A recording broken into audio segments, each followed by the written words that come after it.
सोचिए, एक गीत जो क्रांति बन गया, एक कविता जो पूरे देश की आत्मा की आवाज बन गई। चलिए आज वंदे मातरम के पीछे की कहानी को समझते हैं, उसके सफर को जानते हैं। वंदे मातरम सुनने में तो सिर्फ दो शब्द हैं, है ना? लेकिन सोचिए, इन दो शब्दों में एक पूरे राष्ट्र का इतिहास, उसका संघर्ष और उसका गर्व समाया हुआ है। तो इसका मतलब क्या है? मतलब बहुत ही सीधा और साथ ही बहुत गहरा है। माँ, मैं तुझे प्रणाम करता हूँ। ये सिर्फ एक अभिवादन नहीं है, ये मातृभूमि को अपनी माँ के रूप में देखने का, उसे नमन करने का एक भाव है। तो सबसे बड़ा सवाल यही उठता है कि आखिर कैसे एक सीधी साधी कविता, एक पूरा देश जब आज़ादी के लिए लड़ रहा था तो उसकी लड़ाई का नारा बन गई।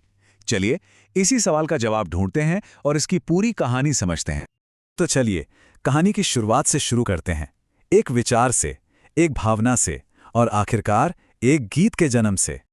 चलिए जरा समय में पीछे चलते हैं। साल है 1870। उस दौर की कल्पना कीजिए, भारत पर अंग्रेजों का शासन है, चारों तरफ एक तरह का गुलामी का माहौल है और लोगों के दिलों में देशभक्ति की जो लौ है वो कहीं दबी हुई है। और बस इसी माहौल में एक दिन एक वाकया होता है। एक ब्रिटिश अधिकारी वो कुछ भारतीयों को एक गीत गाने का हुक्म देता है। और वो गीत कौन सा था? God save the queen. अब सोचिए, ये बात वहां मौजूद डिप्टी मैजिस्ट्रेट बंकिम चंद्र चट्टोपाध्याय को कितनी चुभी होगी। ये एक तरह का अपमान था, है ना? एक ऐसा सम्मान जो जबरदस्ती थोपा जा रहा था। और बस उसी पल उनके मन में एक सवाल बिजली की तरह कौंधा कि अगर अंग्रेजों के पास अपनी रानी के लिए एक गीत है तो फिर हमारी भारत माँ के लिए क्यों नहीं?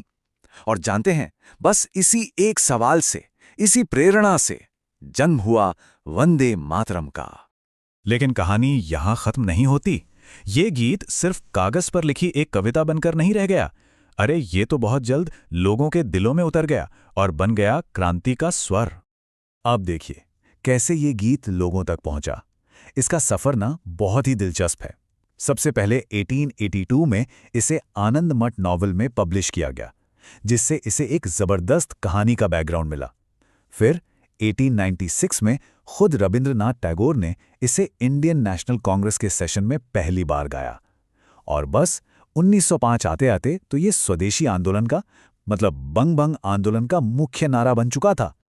उस वक्त जो हमारे स्वतंत्रता सेनानी थे, उनके लिए ये सिर्फ एक गाना नहीं था, ये उनकी आत्मा की आवाज थी। वंदे मातरम का नारा ये अब हर जगह गूंज रहा था, जुलूसों में, जेल की कोठरियों में और यहां तक कि बलिदान देते वक्त भी। तो ये तो हुई आज़ादी से पहले की बात। अब देखते हैं कि आज़ादी के बाद इस क्रांति गीत को क्या मुकाम मिला, इसे क्या सम्मान दिया गया। तो हुआ ये कि जब 1947 में भारत आज़ाद हुआ और अपने राष्ट्रीय प्रतीक चुने जा रहे थे, तो कॉन्स्टिट्यूएंट असेंबली यानी संविधान सभा ने एक बहुत ही सूझबूझ वाला फैसला लिया। उन्होंने जनगण मन को हमारा नेशनल एंथम यानी राष्ट्रगान बनाया और वंदे मातरम को नेशनल सॉन्ग यानी राष्ट्रगीत का दर्जा दिया। और 24 जनवरी 1950 को इस पर बाकायदा मोहर लग गई।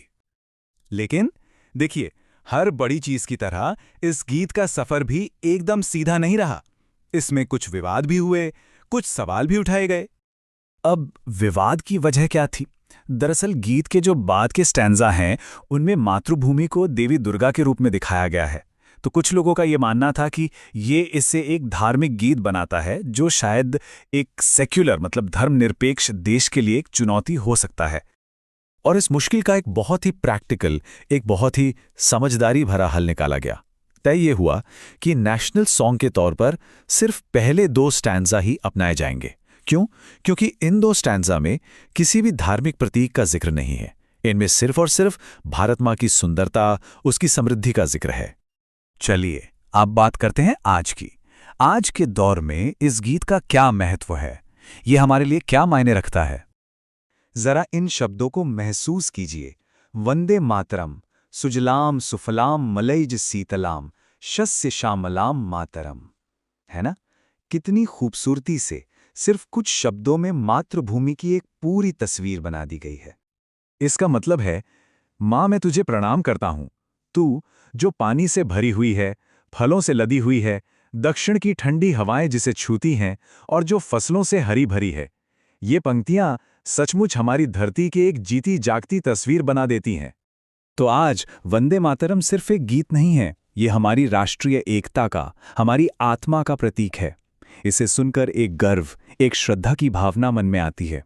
और सबसे बढ़कर ये हमें याद दिलाता है कि ये देश सिर्फ जमीन का एक टुकड़ा नहीं, ये हमारी माँ है और इसकी सेवा करना, इसकी रक्षा करना हम सबका फर्ज है। तो इसी एक सवाल के साथ आज की बात खत्म करते हैं कि आखिर किसी गीत में, कुछ शब्दों में ऐसी क्या ताकत होती है कि वो एक पूरे राष्ट्र की पहचान बन जाता है।